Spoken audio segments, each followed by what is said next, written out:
Good afternoon, everyone. Welcome to our Financial Empowerment for Women webinar. I am Charlotte.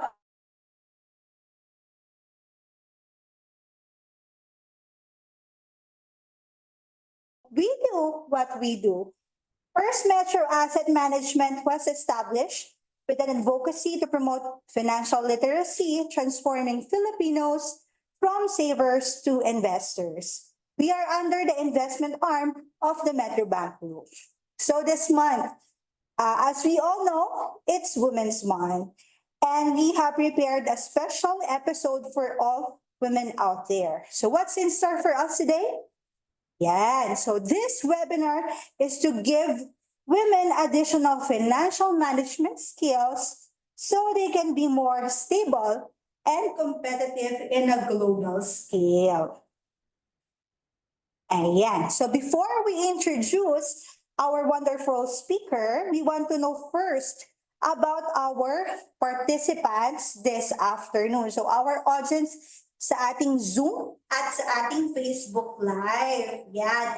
Tell us how old are you and your current status and occupation. So for example, I am Charlotte Pangilinan, 18 years old. Joke. I am 26 years old, nagpapabata, and single. Joke.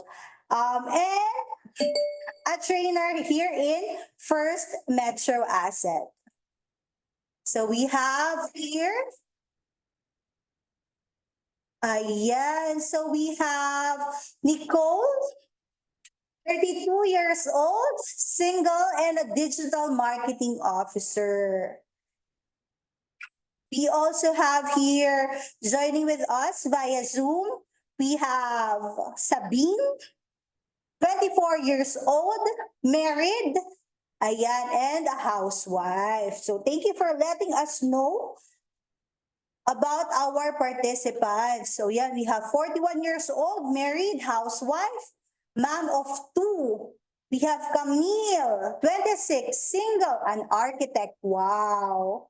56 years old, married, real estate broker. Yeah, and thank you so much for letting us know our participants for today's webinar. Yeah, let me go on and introduce our speaker for this afternoon. Currently, she's handling diverse roles. Ayan, she is a co-founder and CEO of SIMA Restaurant Group, which is known for other restaurant brands such as SIMA, Soothe, and Green Pastures, with 9 branches nationwide and an employee base of 250. In addition, our speaker is currently an advisor to FAMI. She is also an independent director of a leading insurance and investment brokerage company affiliated with one of the top local banks. She is also a trustee in another local trust bank. Recently, she has been appointed as a trustee of a foundation geared towards social enterprise. Prior to this, she has over 25 years of extensive experience in the financial service sector with various stints in Film Asset Management, an affiliate of AIA, Citibank Philippines, and other foreign and local banks. So let's welcome our speaker, Ms. Gina Goco Morales. Ms. Gina? Thank you, Charlotte. Ayan. Good afternoon, everyone. Good afternoon, Ms. Gina. So, Ms. Gina, having 25 years of extensive experience in financial industry, imagine 25 years, ako nga nakakailang taon pa lang. Diyos ko. Plus now that you manage your own business, ayan, we are very happy to have you here. And we would like to get some insights on how we can empower ourselves so that we can be financially capable like you. Thank you, Charlotte. It's nice to be here. It's nice to be here. Thank you for the invitation. But before we start, or before we actually talk about that, I'd like to as well share my experience or share my story, diba? So how did I get here? I think that's the question. Um, well, from the beginning, okay, I actually grew up in a family wherein women rule. Diba? Yay for Women's Month, diba? My dad was a lawyer, but he was the calm, he was the, how do you put it? He was the kind and compassionate one. My mom is the strong and feisty one. So my mom was an educator, so you already can see that. She was a teacher and she was actually a dean of a college. But both of them also joined government at some point in time. So to them, what was important to them was the values of integrity, honesty, and leaving a good name. So you can imagine what kind of family I grew up in. I was the eldest. After me were three brothers, and then the youngest being the girl. So the girls were like bookends. And the girls were brought up to be strong and independent, while my brothers were brought up to be, well, they were gentle and kind and compassionate, taking after my dad. So my mom was the one that was the boss in the family, and she was the one that carried the purse strings, okay? Siya yung humahawak ng pera. But she was also good in delegating, okay? So at a young age, I think I was maybe about 12, 13 years old, she told me, sabi niya, oh, ikaw, you be the one in charge of the household expenses. And with that, she gave me a budget, okay? Wow. A petty cash budget. And in fact, even at that time, I think I remembered already learning to drive because I would have to run errands. Okay, so I'd go to the grocery or I would have to drop off the maids in the corner if they were going to take a day off. And every month or month end, I would have to sit down with my mom. Okay? And then talk about my petty cash liquidation. Okay? That was our monthly conversation. A petty cash conversation. Or if I wanted to replenish my petty cash, I would have to have a sit down with her. So, I would have to go through the scrutiny of my mom. Expense item yan, line by line, tinitingnan niya. And there were, of course, some instances when I had to go to the sari store and buy ice candy or maybe go to the grocery and buy some snacks na hindi siya allowed. So, I had to take that out of my allowance. See? Grabe, Ms. Gina. So at an early stage, you were groomed already to be an empowered woman. So I can imagine your mom, Ms. Gina, as a fine woman. So she's your role model. Imagine educator pala. So, di ba? Oh, So makastrict in pa. line. So at the age of 12, learning to drive, Ms. Gina, 12 years old, parang nagte-tend to, nag-garter pa lang kami. Well, the thing is that of course it was just around the village, but then at the same time, syempre, I had to run errands with the family. So I had to be the one in charge of the household expenses. So if there were things that they needed to buy, then I had to be the one to drive. Maliit lang naman yung kotse, pero I had to be the one to drive to the nearest grocery and buy these things, okay? But I think more importantly, what I learned from that whole exercise was really to be, accountable. I was given a budget, but to be accountable for all of those expenses. And then, of course, to live within that budget or to stay within that budget. Kasi kung may excess o hindi naman allowed, it had to be taken out of my allowance. There. It's a very great responsibility, guys. No, at young age, take note kapag may sobra sa allowance mo mababawas. Yun. So, because of that, all through until I actually after college, I was still doing that, okay? I was in charge, but then bigger and greater things, they were giving me more responsibilities, the house. A lot of other expenses a lot of other budgets that I was in charge of. And then as I was starting to work, of course, that was already ingrained in me, that whole living within your budget, putting a budget in place, taking note of your expenses and living within your means, okay? So after college, I started to work, okay? And of course, I started to earn money na, di ba, on my own. And then I started to be spending a lot of other things. I was spending using my credit cards here and there. To the point that, of course, there were expenses that were unnecessary. And then I realized as well that my credit card expenses were already hit. So I had to sit down and, put a budget together and really stick to that. Okay. So what I did was that at that point in time, I was already married. Okay. And then, of course, it was a double income family, but we still had to have a budget. And of course, we were also as well trying to put some forced savings strategy or tactics in place. So in line with that, the only way I could actually do forced savings was to, start looking at maybe like some properties. So una maliit lang, I would go out and do oculars and do, all those property development companies. And then I just buy one property and then look at the amortizations and then try to fit it in my cash flow. And then slowly I was doing that. And then as I was increasing my pay or I was getting bonuses, I would also set that aside, okay? And use that as down payment for these property acquisitions I was making. And then of course as well, we also wanted to build our asset base. So at that time, I just got married. We decided to also build our house and avail of a housing loan. So again, that was my first or initial foray into borrowing. Okay.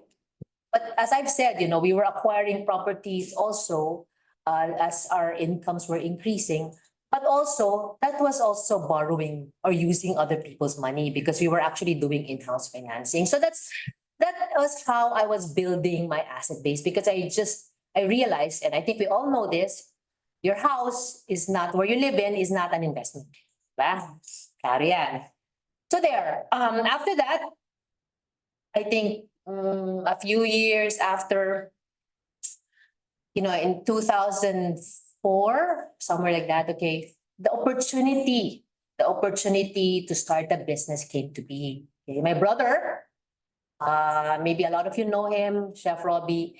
He finished school, culinary school in the US and he came home after working in the US for a bit. Okay. He came home, worked for a restaurant company, but he wasn't so happy where he was at because his passion for cooking wasn't shared by his partners.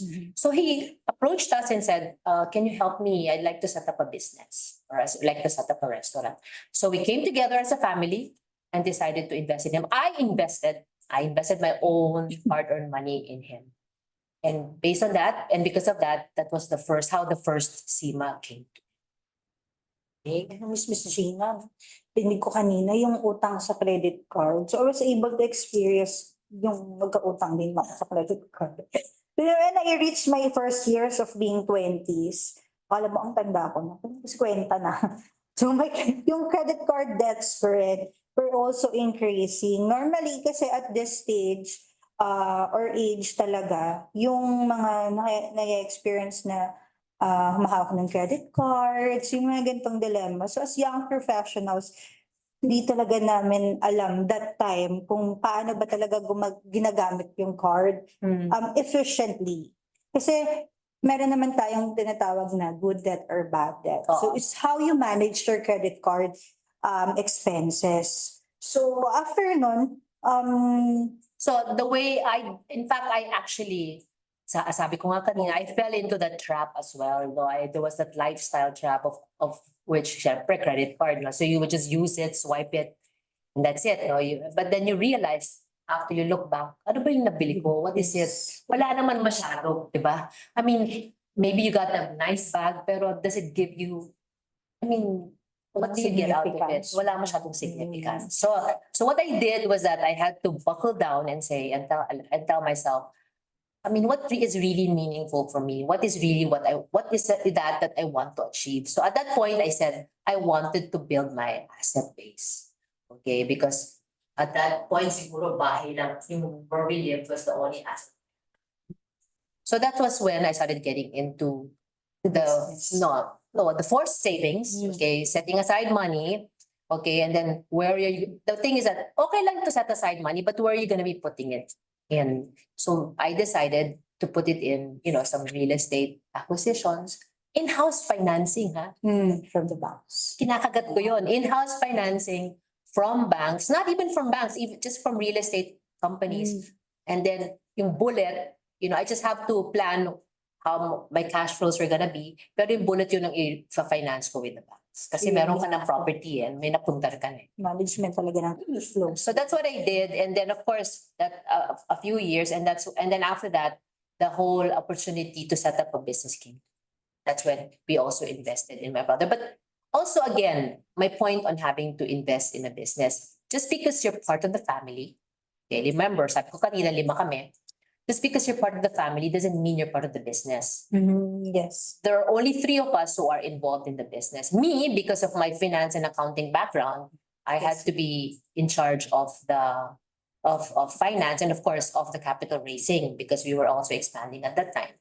But my sister, who used to work for a media company, ABS-CBN, got involved in the business because of her operations background. And my brother, of course, the chef. But my other 2 siblings are not involved.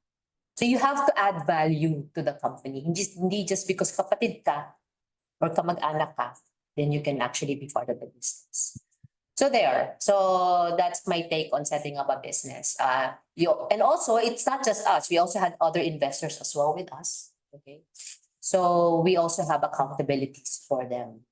But Ms. Gina, I have a question. Did you quit your job during the This time, no. In fact, that's also one of my I mean, if I can share with you, I did not quit my job because at that time it was 2004 when we set up the business. I was also moving up in terms of my career. Okay. I was doing so well. I was being promoted. In fact, sabi ko nga kanina, every time I would get a bonus, I would actually put it in a real estate acquisition.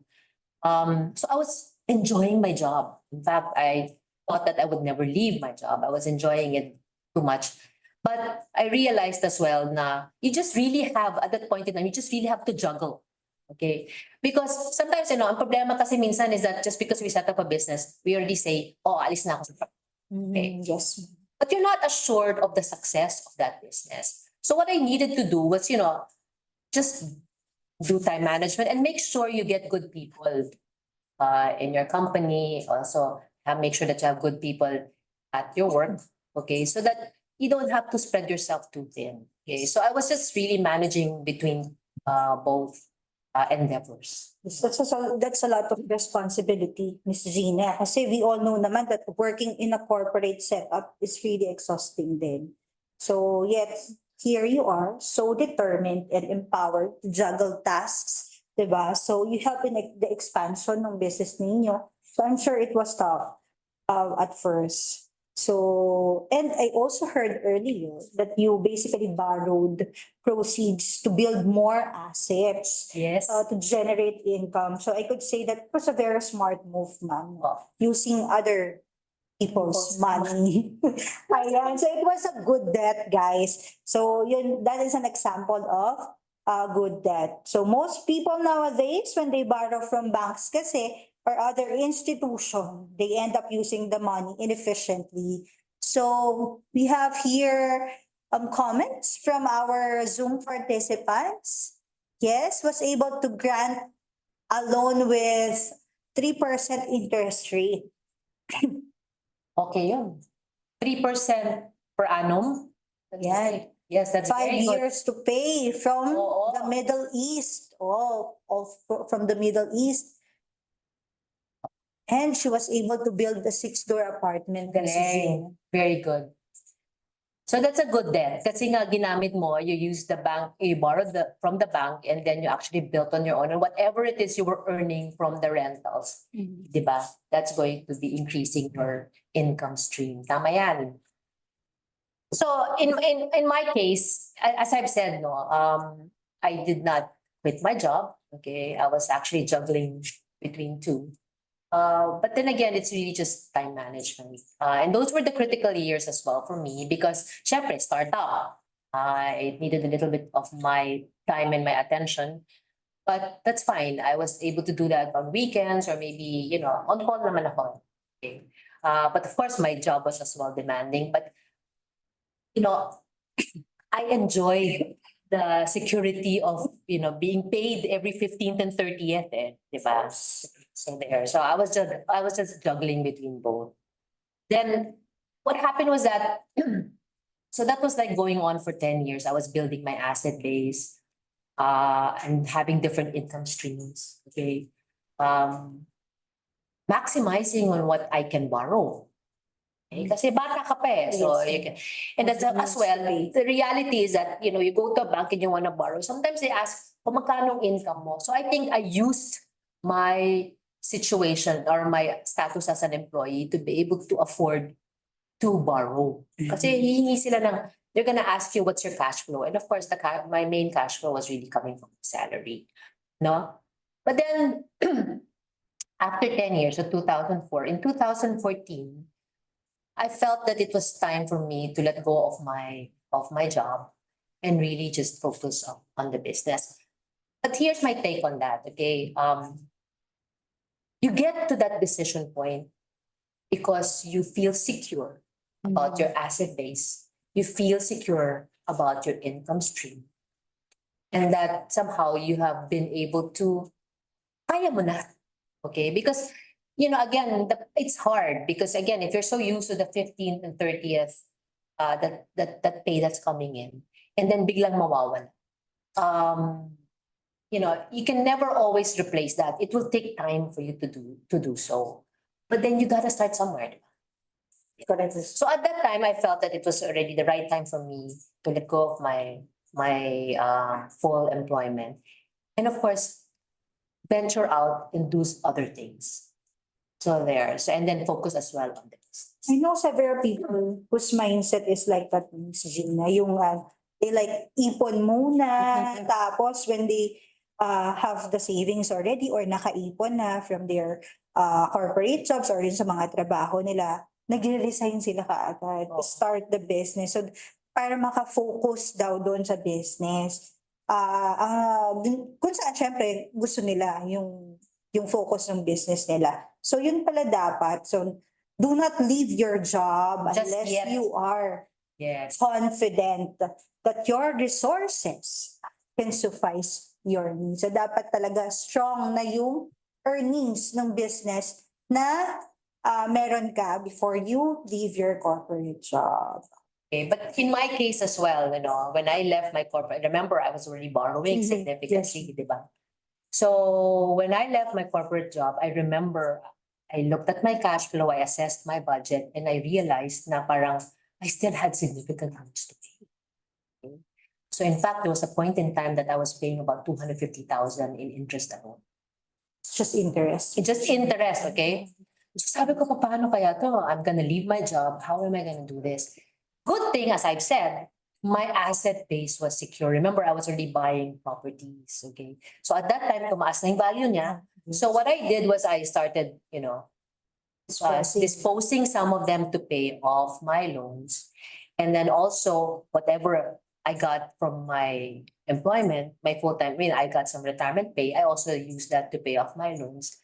And then at the age of 55, I became debt-free. But see, again, also, here's my take on retirement. Alam nyo, yung SSS benefits na yan, alam naman natin maliit yan. Yes, Mr. Jean. So don't rely on that, okay? So it's an augmentation. Now, if you get a retirement package or some retirement, what do you call it? You call that? Retirement, yun na nga, from your company, maswerte ka. Okay? Especially when it's tax-free. But the reality is that, you always, it may not be enough. Yes. Okay, that's why, when it comes to retirement, I always say, you always have to look forward. You already have to envision how your retirement will be. Okay, so which means you have to sit down and try to calculate or estimate, magkano ba yan? How much is it gonna take for me to live comfortably when I retire? Mhm. And then what you do is you just really have to work your way back and say, where am I now? How am I going to get that amount from where I stand? So in my case, I've already done the computation before. Sabi ko, Kano kaya, how much is it gonna take me to live comfortably when I retire? You know, I think I remember the amount was something like maybe every month I had to spend like 150,000. 150. Okay, so 150 over assuming na I'm gonna live 25 more years. Okay, so that's about 85 kasi yun naman ang average ano, okay? I was able to compute plus half, plus I had to tack on medical expenses. I was able to compute something like 55 to 50, 45 to 50 million. Okay, wala pang inflation yan ha. So the things that then you look back and you look to where you are right now. Do I have anything that's worth 55 million? So if you don't have anything that's worth 55 million, then you have to start now and getting something so that it actually affords your retirement. May 40 years pa ako. Para maging Miss Gina Goco Morales. Grabe, Miss Gina, no? Very inspiring na yung 55 years old. You managed to be free of debt. So, from our participants, ayan, we have here a question, Miss Gina. What is your target age to be debt-free? Well, my target age at that time was I actually reached my target age, which was 55. Okay. But remember, okay, you can only borrow until the age of 65. So in fact, one of my regrets, okay, if ever, was that I should have actually maximized that. Pero okay na yun when I have to pay my debts ahead of time. Ayan. I believe we have answered this question. So we have here 60 years old. Yan. From Miss Liza. So, 60 years old is her target age. Oh, Miss Judy Ann Peña, 40 years old. oy, magaling. I like the 40 years old, ma'am. Gusto ko ng 40 Masyadong- years old. Masyadong maaga eh. Kasi alam mo, again, as I've said, the bank is only willing to lend to you until you're 65. So if you already have to be debt-free by 40, sayang naman, you could have still availed of more loans to be able to build your asset base. To acquire more property. To acquire more properties, Like di ba? Miss Gina. Bibili tayo ng building, mga 10. Then from Miss Flora Mind you Bell. ha, mind you, I started from something small ha. Yung mga tingi-tingi, and then I realized, sabi ko, bakit ko ba ginagawa to? Masakit ang ulo, di ba? So I started, then I moved on to that and bought something bigger. Ganun naman yan, you have to start from something small. Normally kasi ma'am, yung 55 kasi, some people at this age, baon pa sa utang. So, still they are paying personal loans, housing loans. Kasi syempre, gano'n ba katagal ang housing loan sa mga bangko, di ba? So, walang sariling savings. And some are dependent on their child support. Or some yung, sa kanila nga yung SSS, ma'am, which is you mentioned nga, it helps, SSS net, it helps. Yes. But yun na nga eh. But it's not enough. Hindi. Some people kasi think that retirement, that SSS is sufficient enough pag sila ay nag-retire na. So, hindi po sasapat ang ating SSS. So, we have to build our asset and acquire property. Ayan. So, ayun, Miss Gina. Okay. So, imagine being a boss sa sarili mo. Pwede kang mag-day off. Hindi lang Sabado, Linggo ang day off mo. Pwede kang mag-day off every day. Gina. Hindi naman. Kasi where am I right now is that, of course, you know, I am my own boss. Okay. But I also have other obligations or responsibilities. As I've said, and you've mentioned the way you described me is that I am consultant for certain financial institutions. Okay. I sit in the board of some of the of an insurance and an asset management company. And you know, I like these how do you call it, consultancies of mine. Kasi it keeps me, you know, grounded, and I get to know what's happening in the financial markets. Because at this point where I am, I still invest, and I'm still invested. In fact, that's also one of my key takeaways. Continue to be invested. Okay. And because of these consultancies I have, I know what's happening in the financial markets. Okay. Also, ladies, okay, ladies, I know you work hard, but you also need to start rewarding yourself. Okay. So nakita niyo yung picture ko kanina, get free at 55, and you can see all my travel pics and everything because I enjoy traveling. Okay. And to me, that's actually my reward to myself. Okay. Because throughout the year I work, I also, as I've said, I have other obligations, but at a certain time, I allot myself some time to travel. Okay. I have run 2 marathons. Okay. In the recent years. And I like doing that because it gives me the discipline and the rigor. Okay. But of course, more importantly, and I also exercise. Okay. I do a lot of self-care. I do because more importantly, you have to take care of yourself.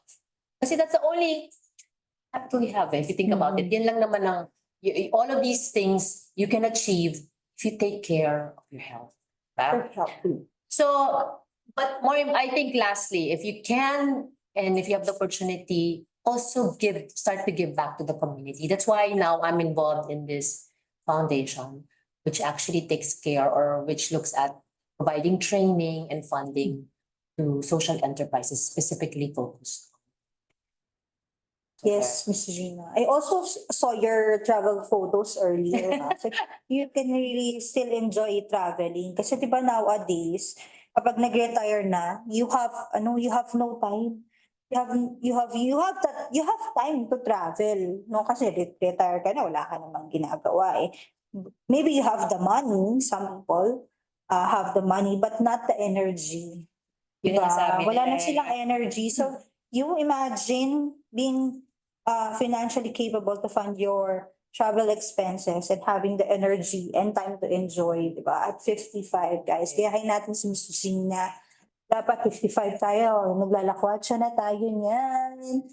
Ayan. So, meron dito, we have Miss Liza again. So, 100K daw kanyang estimated monthly cost of living Oo kapag nga. siya ay Pero you also have to tack in the cost of medical expenses. Yes. Kasi at a certain time or a certain age, hindi naman, we cannot anymore, mahal na ang health insurance, di ba?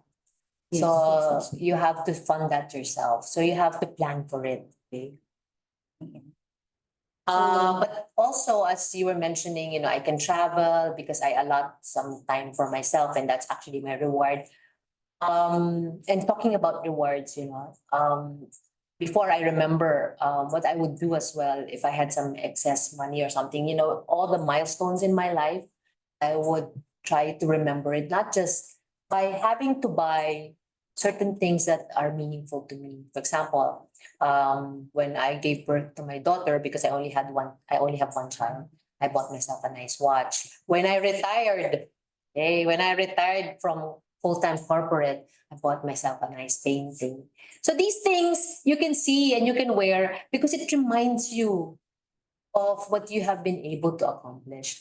But again, also, as I was talking about my roles now, no, my favorite and my best role yet is really to be a mom.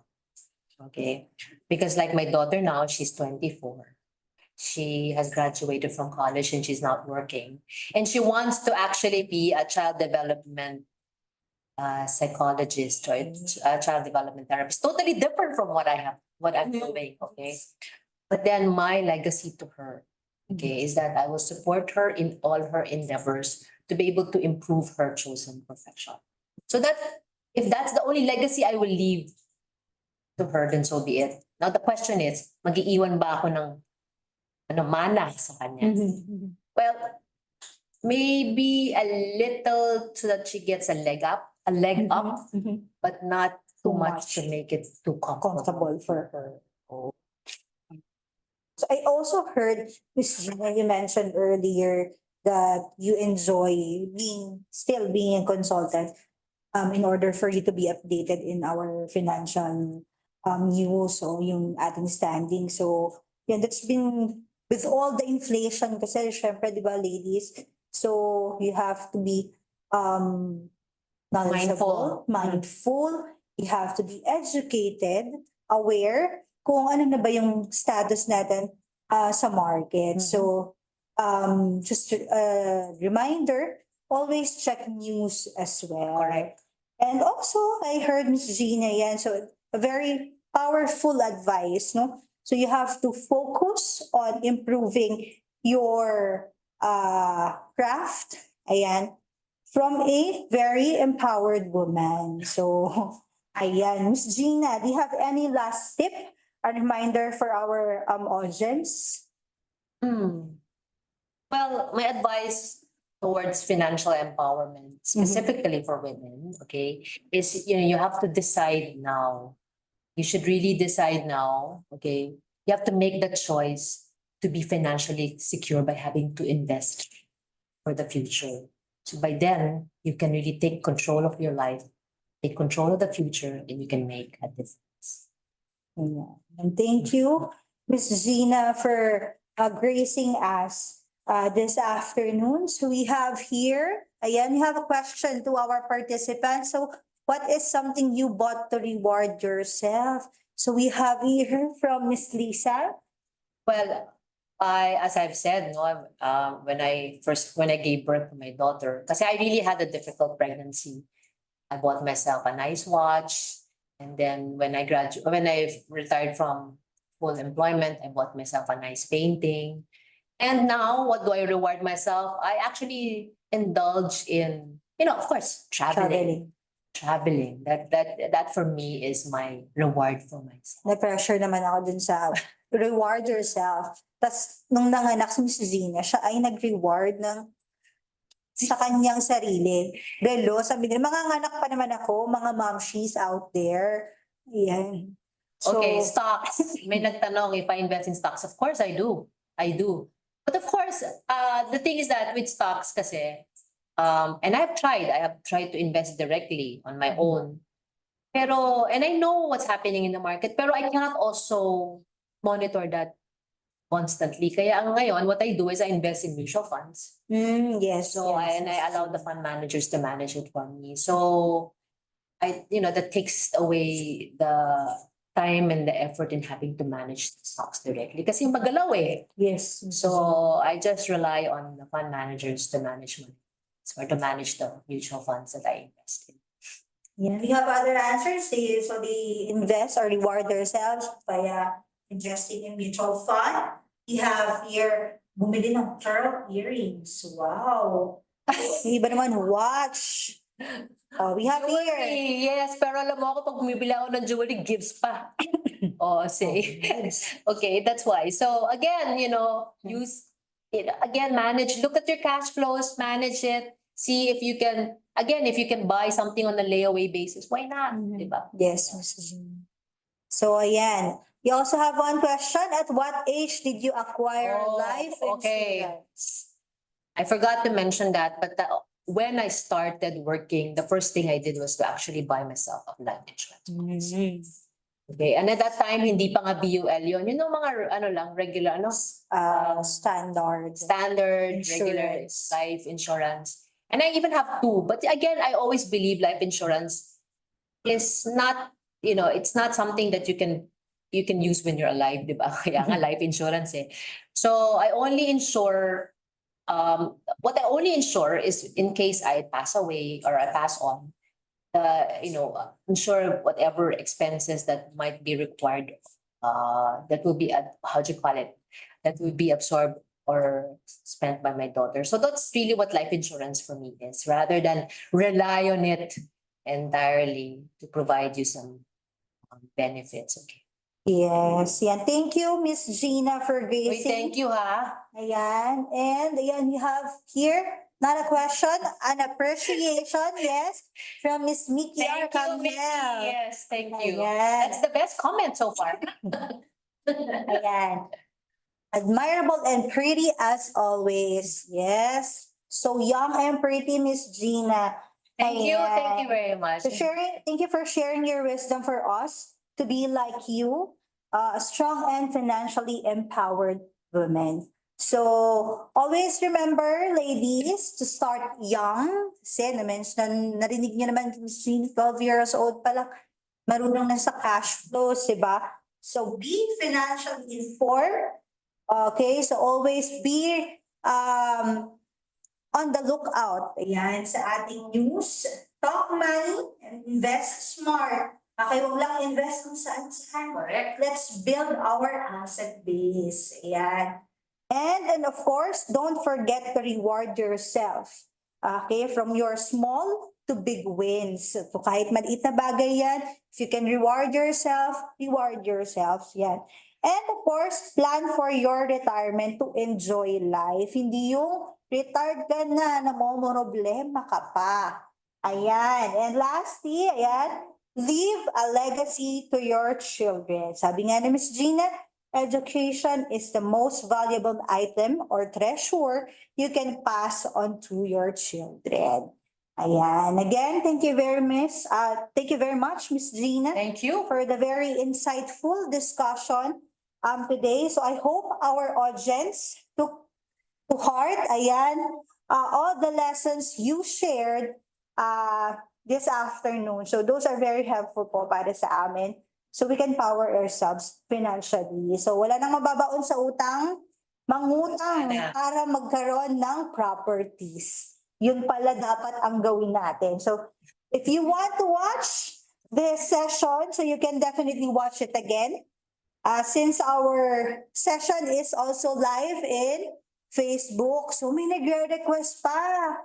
Ayan, more of this, Miss Gina. So we have part 2. Ayan, please comment or share with us which topic you want Miss Gina to cover next time. Ayan.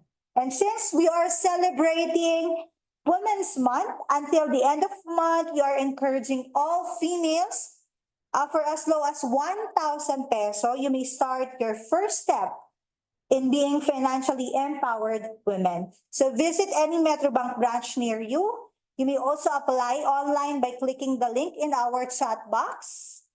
Ayan, so that's the fami.com.ph AOF. Ayan, you can also swing by in our office in order for us to assist you further.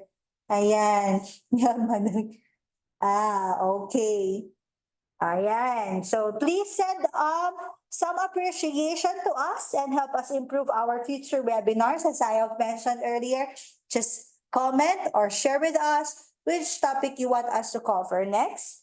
And ayan, please also evaluate today's session by clicking this link in our chat box or scanning the QR code that you can see in your screen. So yeah, we have estate planning. Please next time.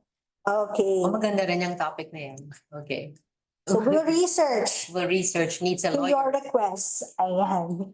And while you are answering the poll or our evaluation, allow me to share this information to our participants. Ayan, asking how can they begin investing for their future goals. So you can simply visit our website.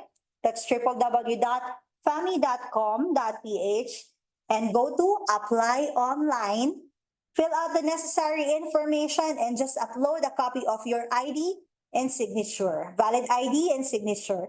And also, please also like, follow, or subscribe to our FAMI social media accounts and tune in for a chance to win FAMI gift items. Ayan. We also want to take this opportunity to promote our holistic financial education programs. So you may send us an email to trainings with trainings, ayan, as you can see on screen, at fami.com.ph to learn more or for us to assist you further. So there, thank you for participating in today's event.